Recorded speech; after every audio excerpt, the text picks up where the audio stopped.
Well, we're going to try a couple of records today. We want to try that around the Isle of Wight, see if we can get under 2 hours, and then go straight into the Fastnet, see if we can do it in under 24 hours.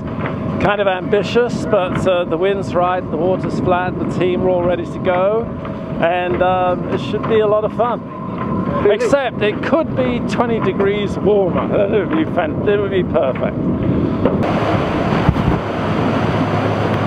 The Mod 70 Trimaran, Powerplay, led by Peter Cunningham and skippered by Ned Collier Wakefield, has completed the original Fastnet course of 595 nautical miles, in a new world record of 25 hours 4 minutes 18 seconds.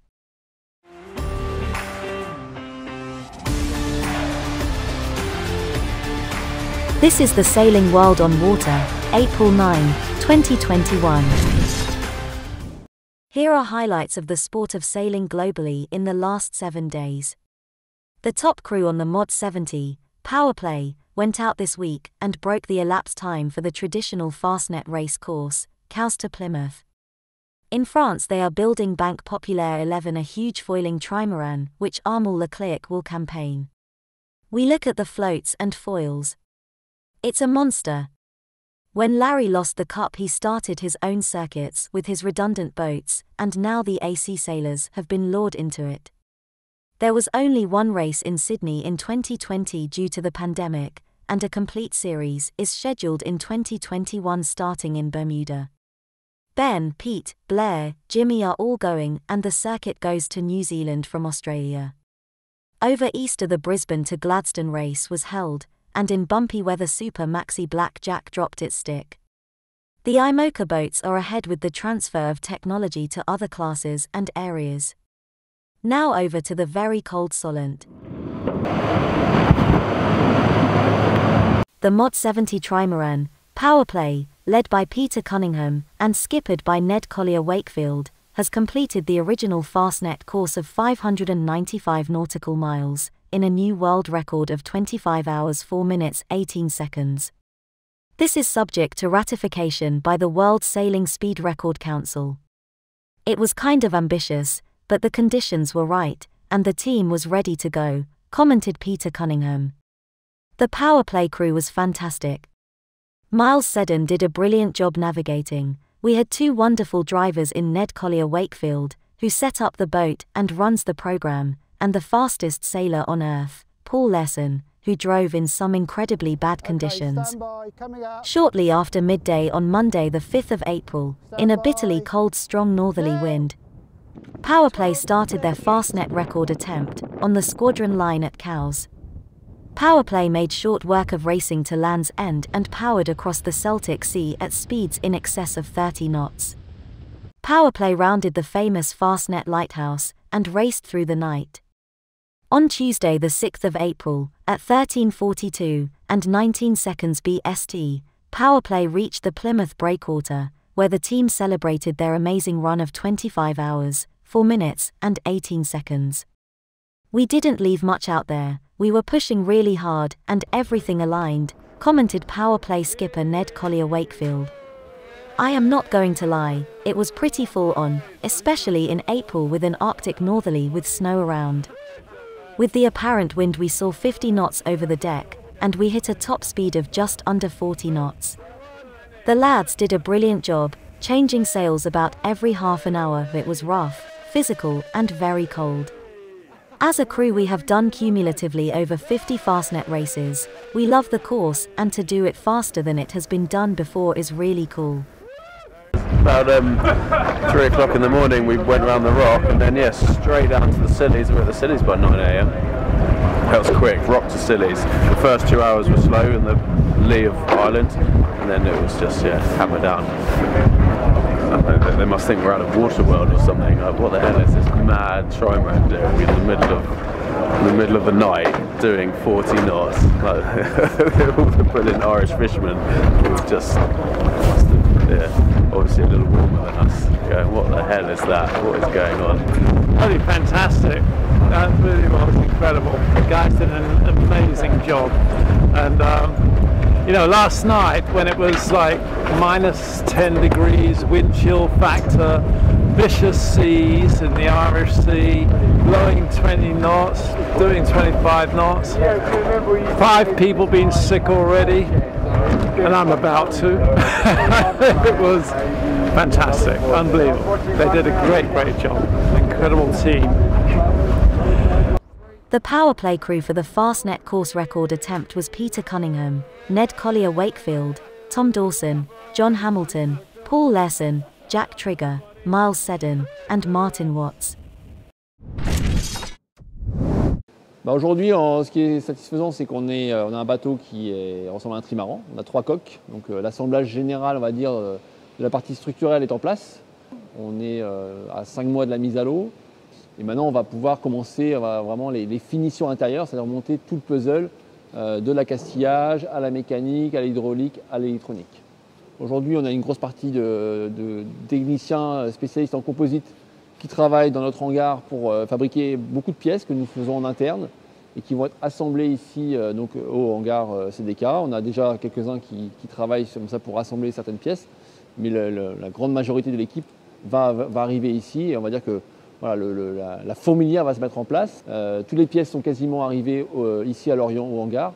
Et maintenant, c'est plus qu'une question de pouvoir accéder à cette plateforme. On attend quand même que la partie composite soit vraiment terminée pour pouvoir travailler dans de bonnes conditions, notamment sur la partie ergonomie de la zone de travail, donc le cockpit et la zone de vie. Donc là, bien sûr, il sera important pour moi d'être disponible pour l'équipe s'il y a telle ou telle question en fonction de, voilà, de mon gabarit, de ma façon de naviguer, de ma façon de voir les choses.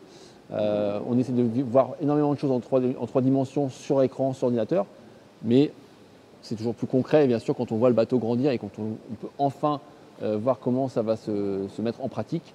Donc il y aura encore une petite phase d'adaptation, même si on est quand même assez proche de la réalité. Voilà, on sait qu'à 95%, on devrait quand même être dans le vrai. Il est magnifique, c'est un super bateau, c'est le fruit de travail de presque 2 ans avec voilà, le Timon populaire, les ingénieurs, le cabinet, les architectes et le chantier CDK. On a hâte d'aller naviguer dessus. On sait qu'il va falloir encore un peu patienter parce que voilà, ces semaines à venir vont être très denses. Mais dès le printemps prochain, voilà, on sera sur l'eau et on a hâte de retrouver voilà, les joies de naviguer sur ces grands ultimes qui sont les plus beaux bateaux du monde.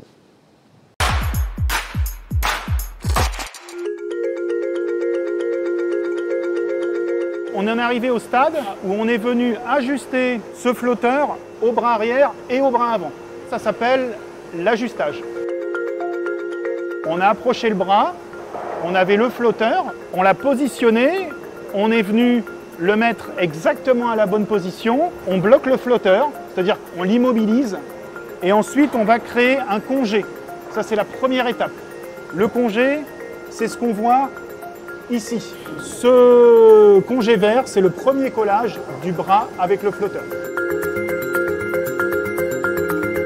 On se rend bien compte que si on assemble ces 2 morceaux avec de la colle, si on a un gros effort sur ce bout-là, les 2 vont se séparer. Donc nous, ce qu'on fait en composite, d'une part on colle et ensuite on va utiliser des fibres carbone pour pouvoir assembler avec des fibres longues ces 2 pièces. Plus la structure est sollicitée, plus la quantité de fibres qu'on vient rajouter entre cette pièce-là et cette pièce-là va être importante. Ça, c'est le greffage. Là, on a le bras, sa cloison. On a un ajustage qui a été fait et un premier collage avec ce congé vert. Et ensuite, pour lier entièrement l'ensemble, on a un greffage qu'on trouve ici. On réalise une cornière, donc c'est plusieurs tissus qui vont assembler le bras au bordé de flotteur. Donc là, on a un assemblage entièrement terminé. On voit 40 cm, 50 cm de greffage. Il faut imaginer que le greffage, il va se situer sur toute la périphérie du bordé. Donc on a tout un métré de cornierage qui va être très important.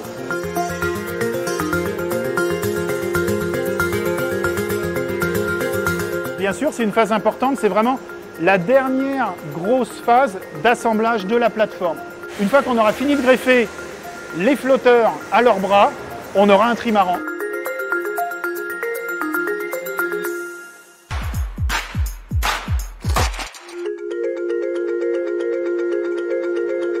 Alors là, on est chez SMM Technologies et on a le futur foil du bateau Banque Populaire 11. Le but, en venant ici, c'est de lui faire venir prendre sa forme finale. Donc on a déjà une préforme en empilant les plis de carbone sur le moule, mais cette préforme, elle a des tolérances de fabrication parce qu'on ne peut pas avoir la précision géométrique qu'on demande quand on dessine le foil. C'est pour ça qu'on vient usiner ce bloc, ce monolithe carbone, donc avec une fraiseuse 5 axes où la tête peut tourner dans toutes les directions pour pouvoir obtenir la forme finale qu'on désire à une tolérance de quelques centièmes, dixièmes de millimètre.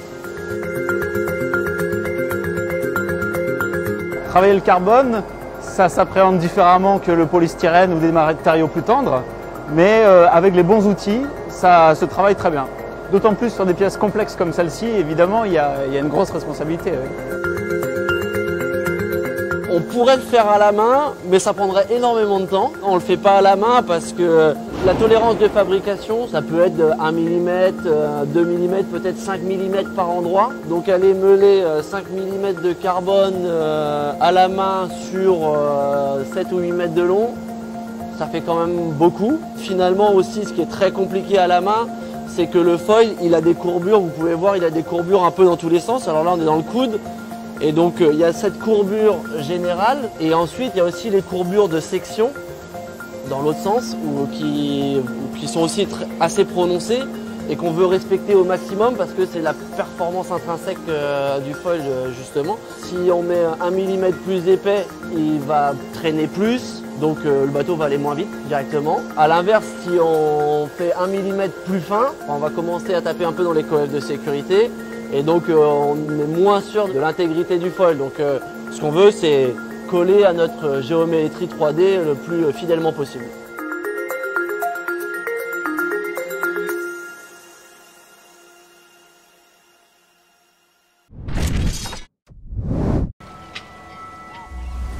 It doesn't matter what your motivation is.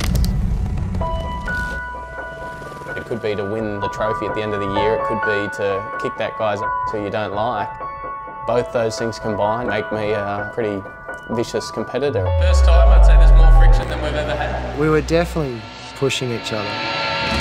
We just want to prove it now that we are a better team. People can't worry about us. An international platform, they can make a name for themselves, but if they make a mistake, that seat is up for grabs. The race for $1 million. It's no longer really about 50-year-old athletes out there.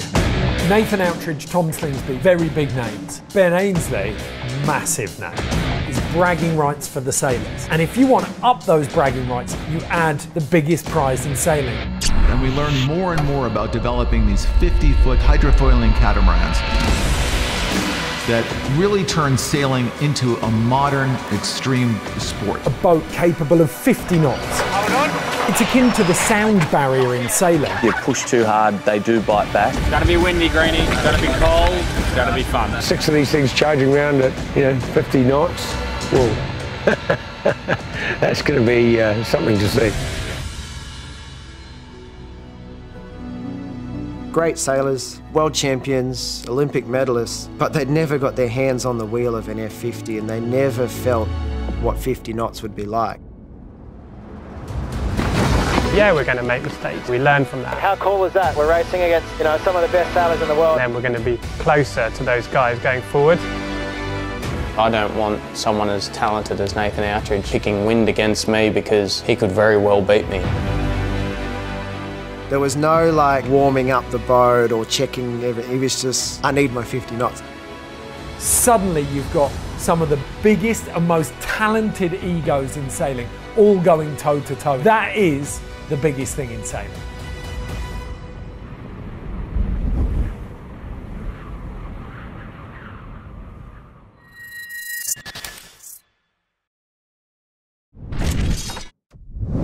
The 73rd Brisbane to Gladstone yacht race has come to a close as yachts continued to trickle into Gladstone throughout Saturday and into the early hours Sunday, and local favourite, West Starry, claimed overall honours and the Courier Mail Cup. A crowd gathered in Gladstone welcome and congratulate one of their own, knowing Scott Patrick was close to being confirmed the overall winner of the race after sailing the 10.7-meter Patrick-designed Wiststari into dock after finishing at 20.42.27 hours last evening. Once Wiststari was the confirmed winner, it marked her and Patrick's 5th overall win of the race, and they will also become only one of 2 boats to claim victory times, joining Sol Ashai. In finishing the race, Wiststari, which represents Port Curtis Sailing Club as the finishing host of the race, also equals the record of Lurabada for the most starts, 51 in total. Both boats had last sailed in 2018, but Lurabada was not on the start line this year. 12 of the 35 yachts entered retired from the race, including Peter Harburg's Super Maxi, Black Jack, and Phil Turner's 2018 Rolex Sydney Hobart winner. Bill Barracotta's Maritimo took line honours in the 308 nautical mile Brisbane to Gladstone yacht race, which sets sail from Moreton Bay on Good Friday each year. Welcome along to the Gladstone Ports Corporation Brisbane to Gladstone Yacht Race update. Well, I'm with the skipper of Blackjack, Mark Bradford. Squark, this is not the way you intended to get to Gladstone. No, 100%. No, to say the least. What a shame. We're sitting here with this beautiful 100-footer with no mast. Tell us what happened. Oh, look, we had a pretty conservative approach to the race because we knew it was kind of about delivering the boat for us and just reaching along with a jib and a reef mainsail, and it was windy, 28 knots, and you know, everything was going pretty well, and the mast fell out of the sky. I think it must just hit a wave and jolted, or something changed the loads instantaneously, and that was it. Now, speaking to you and also the boss, you're fairly pragmatic about it. I mean, I suppose this is yacht racing, isn't it? Oh, look, I mean, what do you want to focus on? I mean, for us, it's a huge victory in that we've still got 15 people on board. Exactly. So we'll go down that road because that's what life's about. And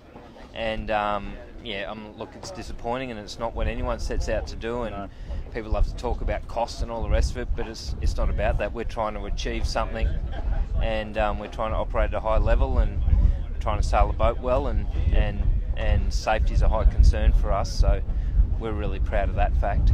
Absolutely. Well, you're now one of 11 retirees in the race, which is, I would have to go so far as we haven't seen that for quite a few years. Just give us an understanding of the conditions. Like yesterday we saw in Moreton Bay, choppy, windy, but obviously a few knots got added onto that as you got outside.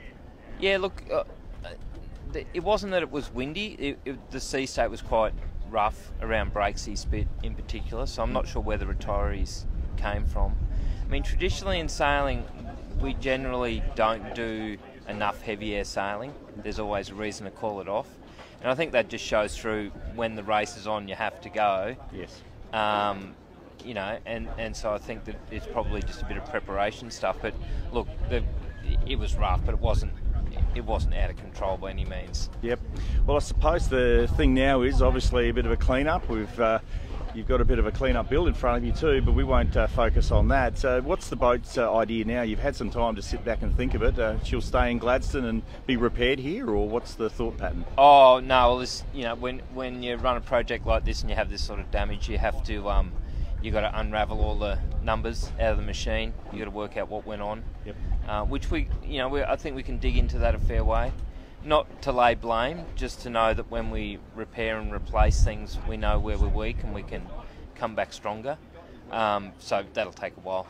Yep. We'll be out for a little while. Absolutely. Well, mate, listen, I know it's disappointing, and I really appreciate you having a bit of a chat to us today on B2G Live. Yeah, anytime. And, I just think that Pete's commitment to the sport just shines through, and he'll be back. I couldn't believe it. We spoke to Pete and he had a big smile on his face when he said hello to the mayor this morning and ourselves, and I think that is exactly what the man is all about, isn't it? Yeah, 100%. I mean, look, no one goes out looking for this, but this is what we've got. So, do we cry about it or do we just get on with it? Good on you, Mark. Appreciate it, Squark. Thanks for talking to us this morning. Beaucoup à cette notion de transfert de technologie d'un secteur où on le développe pour la performance, pour la course, et petit à petit trouver les adaptations qui permettent de trouver la vertu dans d'autres applications qui ne sont pas forcément la performance. Je pense que c'est ça l'enjeu, c'est d'essayer d'être les pionniers d'un peu du monde de demain et de montrer les innovations.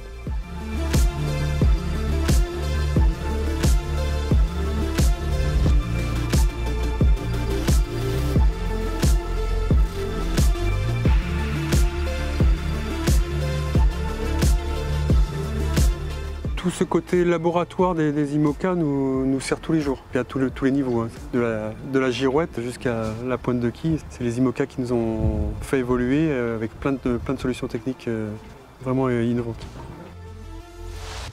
Tout le secteur de production d'énergie, ça n'a pas forcément été développé par la course au large, mais ça a été accompagné, ça a été marinisé, toujours dans ce côté un peu durci. Les hydrogénérateurs, je pense que ça, c'est vraiment quelque chose qui a été développé avec la course. Yannick Bestavens, skipper du 60 pieds IMOCA, maître coq.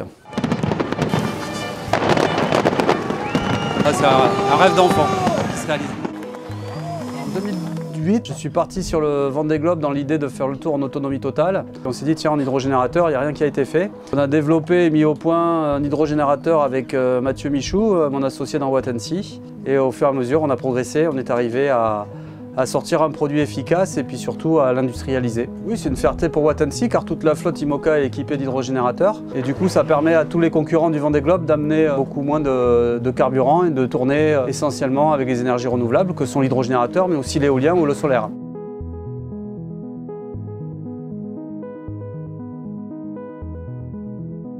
La course au large a été une très belle vitrine. Mais il faut savoir que la majorité du chiffre d'affaires de Watt&See est fait sur la plaisance. 80% du chiffre d'affaires, ce sont des hydrogénérateurs cruising, donc destinés aux plaisanciers. Donc dès qu'il y a plus de 4-5 nœuds en vitesse du bateau, hop, on enclenche l'hydrogénérateur dans l'eau. Et avec l'action de la vitesse du bateau, ça va faire tourner l'hélice et là ça va recharger tout le parc batterie. Donc il y a un rendement qui est fabuleux. C'est vraiment simple à gérer, c'est un poids qui est ridicule pour le bateau. C'est une belle solution que nous a amené la course au large.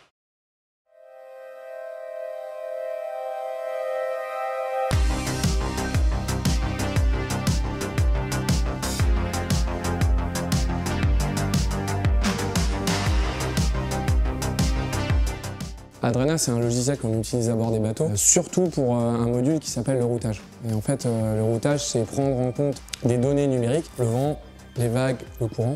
Et finalement, le logiciel va calculer la route optimale pour aller le plus vite possible entre deux points. Et depuis 5 ans, ils ont transposé en fait, le savoir-faire qu'ils avaient développé avec la course au large sur la marine marchande. Aujourd'hui, on est à 1 tonne, 2 tonnes près, $400 la tonne. Voilà, répété sur X voyages dans l'année, ça fait des économies énormes. C'est pour ça qu'on s'est rapproché d'Adrena.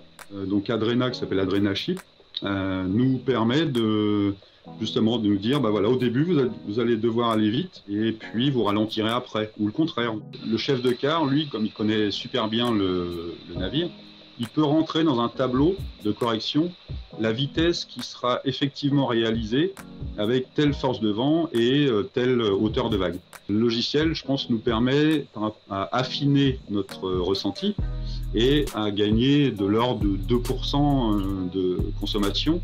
Alors sur un voyage, ça ne représente pas énorme, mais sur une année, ça fait des économies substantielles.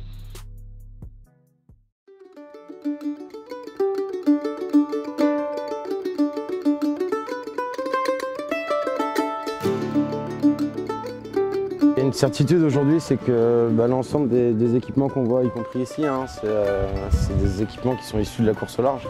Effectivement, on a Adrena à bord en logiciel de tactique. En course au large, on utilise les systèmes et on se positionne par rapport aux systèmes, nous on va les subir. L'idée, c'est plus d'être en capacité de garantir la sécurité de la marchandise et de l'équipage en anticipant les manœuvres un maximum.